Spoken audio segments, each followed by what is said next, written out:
magazine of the screen.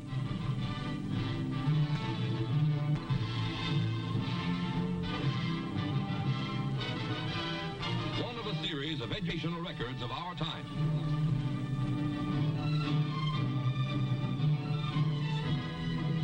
Contributed as a public service by the Detroit News, the home newspaper.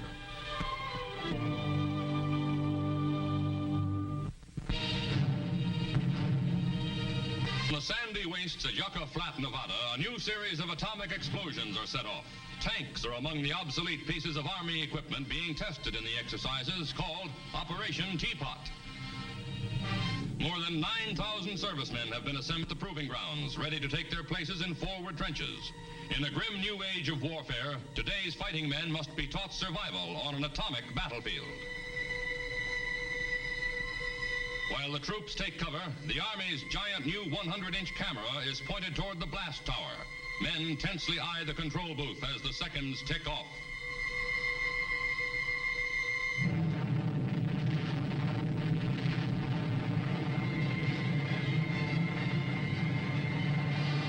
The familiar mushroom cloud snakes skyward, hurling the atom's deadly radiation high into the heavens.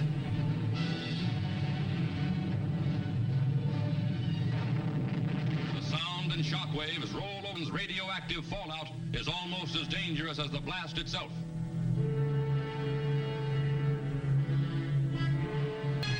Marching out of the shadow of the atom's awesome might come fighting men, symbolizing America's determination to keep strong in a restless world. Nearing completion in a shipyard at Groton, Connecticut, is the world's first atomic-powered submarine, the SS Nautilus.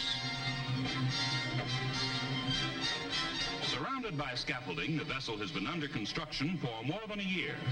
Now, workmen put the finishing touches on the hull of the submarine, slated to hit the water this year.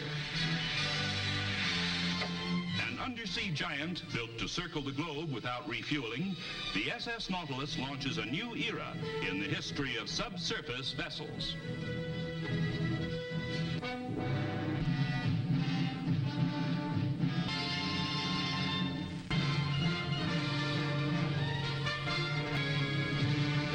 On which Britain will explode her second atom bomb rises stark above the Australian desert. Cameramen at the testing site wait tensely, then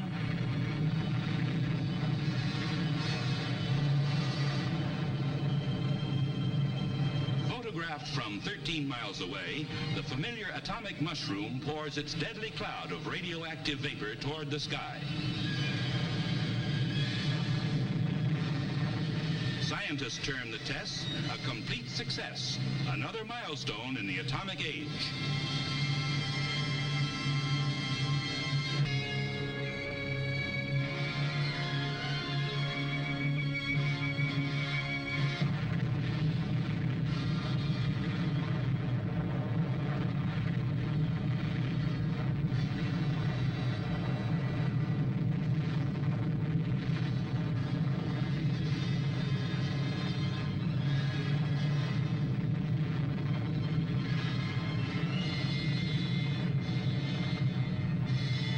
Last 2 years, more than 20 of these awesome blasts have echoed across the desolate Nevada desert. Interwoven throughout the story of the tests at Yucca Flats is a second story, the role played by the United States Air Force. 2 Air Force sniffer planes fall the assignment of invading the atomic cloud to gather specimens of radioactive particles for analysis by nuclear scientists. The sniffers carry filter traps mounted on the wings and fuselage during their cloud sampling missions. Their crews do a job considered impossible a few years ago. Today, advanced techniques permit the men to stay inside the radioactive cloud for a time without harm. Other Air Force experiments probe the effects of the blinding atomic light on the eyes of aircraft crewmen. Many types of goggles and protective lenses are tested. The volunteers will look directly at the fierce fireball flare of the atomic burst.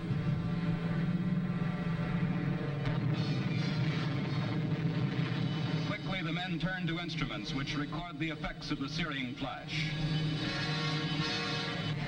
The tests go on. Aircraft, some obsolete, some new, are staked out at various angles from the blast, for we must learn how to protect our fighters and bombers.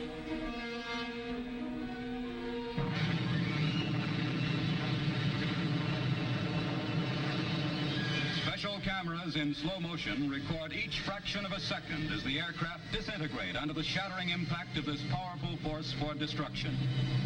From these films, the Air Force adds new pages to its knowledge and mastery of atomic warfare.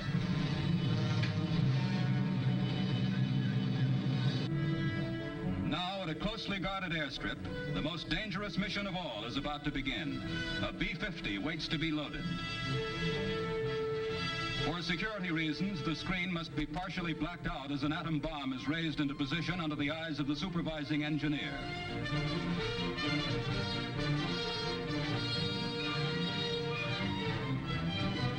In the plane, codenamed Rosebud, 3 men share a heavy responsibility. The pilot, the radar navigator, and the bombardier. The target is that X 6 miles below. You're about to see the closest shot of an atom bomb blast yet released for public view.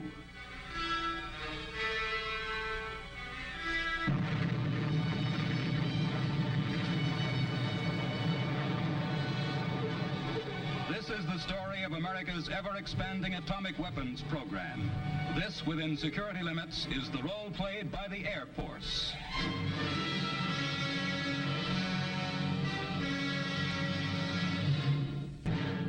Now, for civil defense, another realistic test is held. In a 2-story house on Main and Elm Streets, a mannequin family waits, 3,500 feet from atomic destruction. They're lifeless dummies, but to the civil defense officials testing bomb shelters, they could help save lives. A second home stands a mile away. America is seeking through these drills to strengthen home front defenses, for their strength means our safety. Dozens of cars are on the streets of the ghost hamlet in Nevada. And marching to within 2 miles of the blast center, 1,500 GIs take cover in slit trenches, closer to an atomic explosion than any human being since Hiroshima and Nagasaki.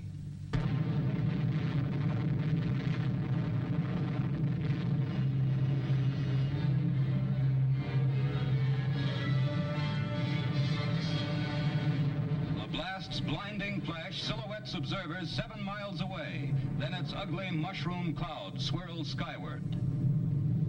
Within an hour, the dirt-caked troops, all safe, have abandoned their foxholes and are pushing through a veil of dust as GIs pointing Geiger counters lead the way.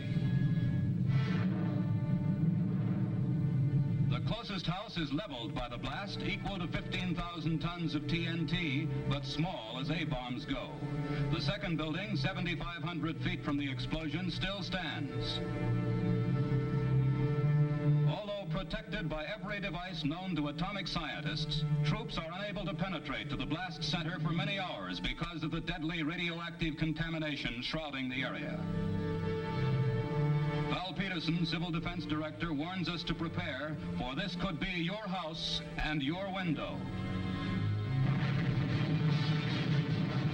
Here again, the atomic blast.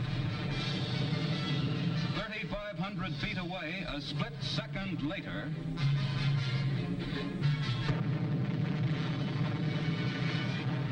past one of the cars exposed to the atomic fury, a civil defense official finally is able to reach the rubble of the 2-story house we just saw topple. Almost unbelievably, mannequins in the basement bomb shelter are found to be unharmed. The second house seems to have suffered comparatively minor damage. Windows have been blown in. All Americans must work together, for the stronger our home front defenses, the less the chance an atomic attack will come.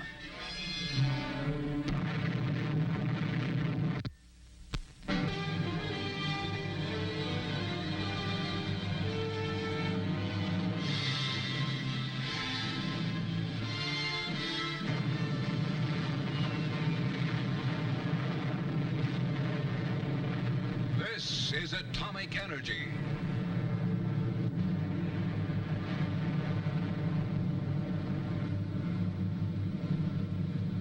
This is the force of 20th century man, a powerful force for destruction, a force that may be preventing a new world war.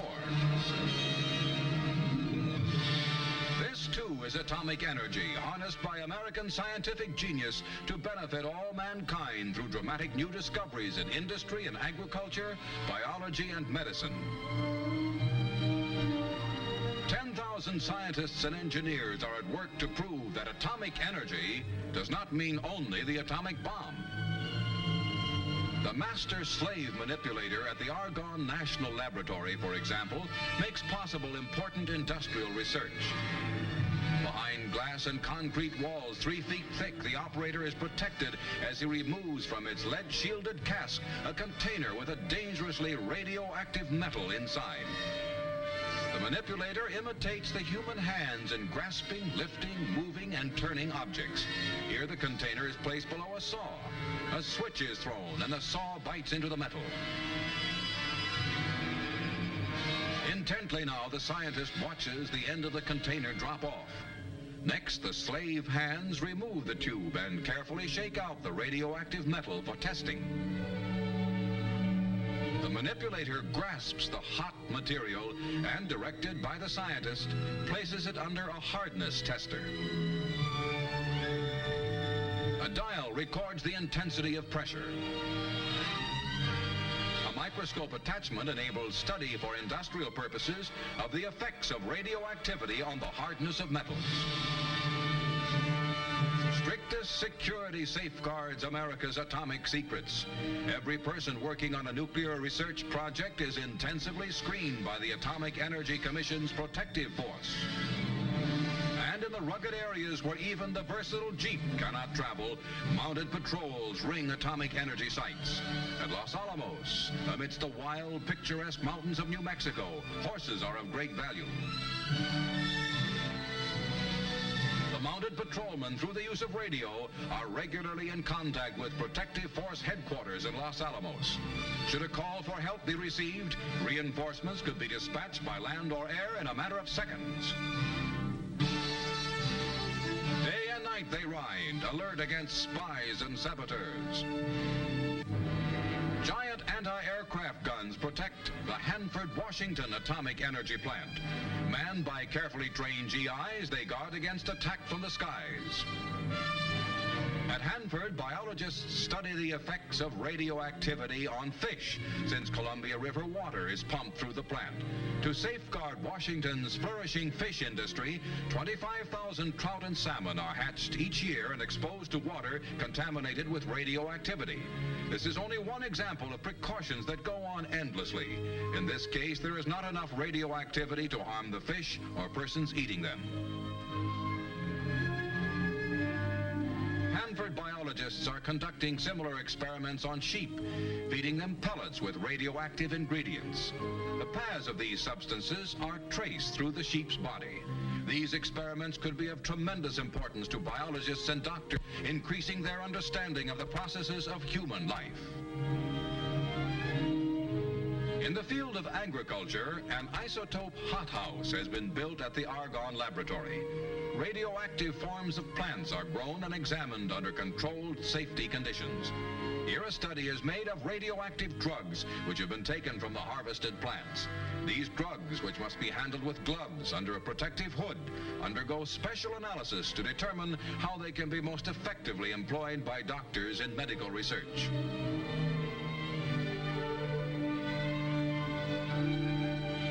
At the Oak Ridge National Laboratory's Medical Division, radioactive liquids are used by Atomic Energy Commission doctors in the fight against cancer, one of the dread diseases of mankind. Shielded by lead bricks, this solution, gallium-72, is an important tool in cancer research. Here a patient at Oak Ridge drinks an atomic cocktail of radioactive iodine in solution and then is placed on an examination table. Next, a radiation counter with a pen attached is lowered into place. The radioactivity in the drink, which has settled in the patient's thyroid gland, puts the pen in motion, drawing a picture of the diseased area. The light and dark pattern of the drawing reveals healthy and cancerous tissues, a milestone in cancer research. a few of the countless peacetime uses of atomic energy. In the years ahead, the infinite power of the atom may provide the force to drive ships and planes, light our homes, and turn the wheels of American industry. And in the fields of agriculture, medicine, and biology, its future is unlimited.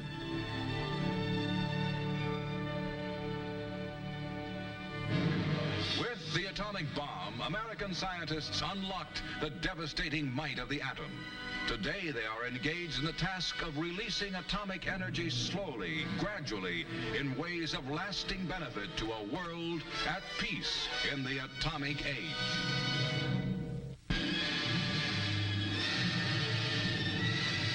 Navy ships steamed in late 1952 toward Enewetak Atoll on a momentous mission. The world's first hydrogen bomb, housed in this barn-like building, was to be exploded on a tiny target island named Alujaland. Strange, secret testing devices had been set up to measure mankind's most fearsome weapon. While the task force cruised 50 miles from the doomed island, the seconds closer and closer to the first hydrogen blast on Earth. Minus 15 seconds.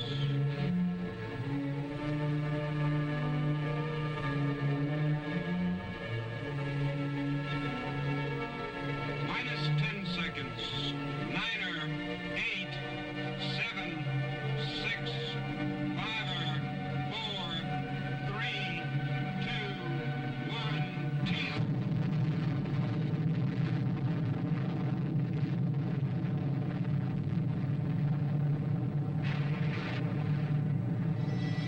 Watch the shockwave as it rolls toward the flagship.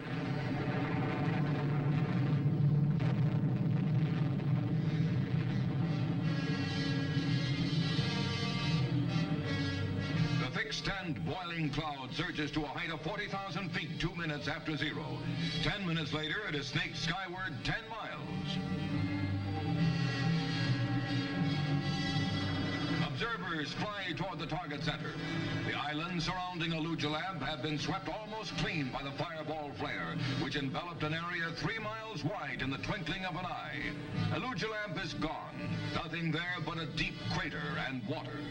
From an island that once was, but is no more, out of an ugly mushroom cloud, mankind enters the hydrogen age, an era of danger, of challenge, of opportunity.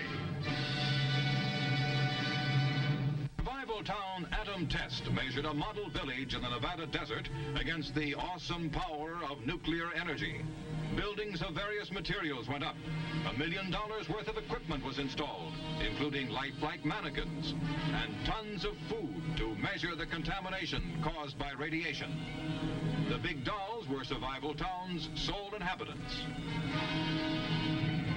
Tanks took part in their first atomic maneuvers, some less than a mile away, the closest yet in any test. Nearly 6,000 persons participated, including troops sheltered by trenches. Many cameras in many locations filmed the single blast.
Wreckage in the desert held vital information on how to survive an enemy attack.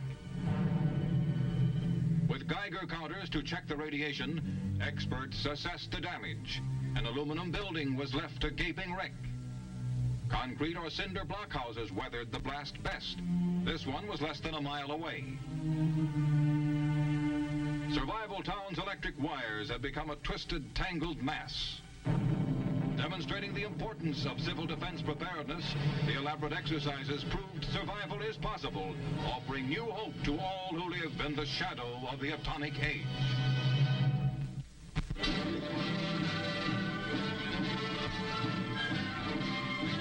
This is one in a series of edubers by the Detroit News, a home newspaper.